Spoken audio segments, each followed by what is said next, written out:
అనుదినమన్న శ్రోతలకు మన ప్రభువును రక్షకుడై ఉన్న యేసుక్రీస్తుక సరిసాటి లేని మహా గొప్ప పరిశుద్ధమైన నామమునందు శుభములు. నేడు 2026 సంవత్సరము ఫిబ్రవరి మాసము 26వ తారీఖు గురువారం నాటి ధ్యానాంశము దావీదు వంటి వారిగా ఉండును.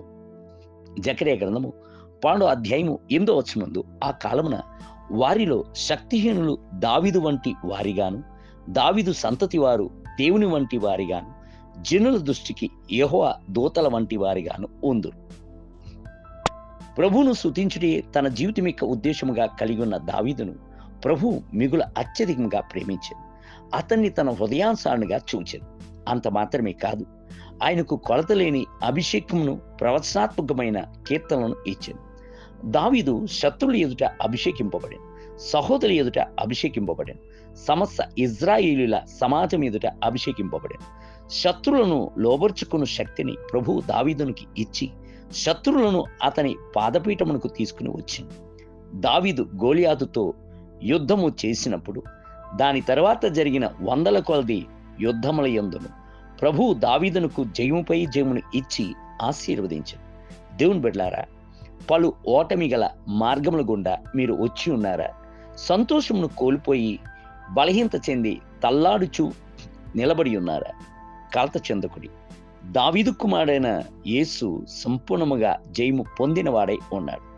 మీరు దావీదు వంటి వారై ప్రభువును స్తుతించుటకు మిమ్ములను సమర్పించుకున్నట్లయితే ప్రభువు మీ గుడారమును స్థిరపరచును, మీ యొక్క తల్లాడుచున్న మోకాలను బలపరచును.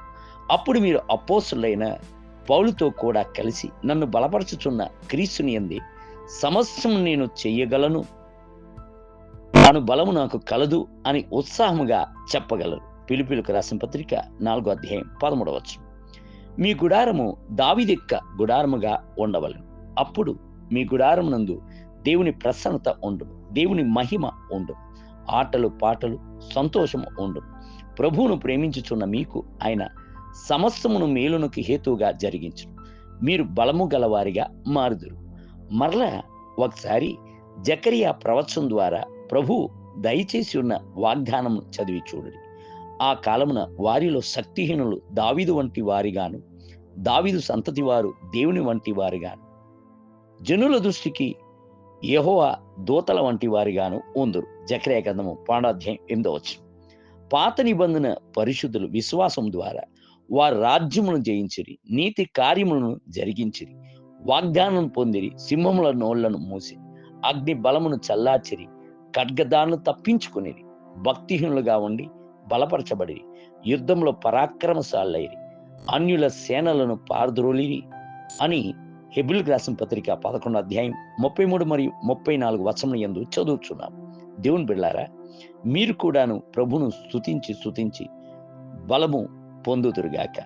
నేటి ధ్యానమునకై యెహోవా నాకు వెలుగును రక్షణయై ఉన్నాడు, నేను ఎవరికి భయపడదును, యెహోవా నా ప్రాణదుర్గము, ఎవరికి వెరుతును. 27వ కీర్తన మొదటి వచనం.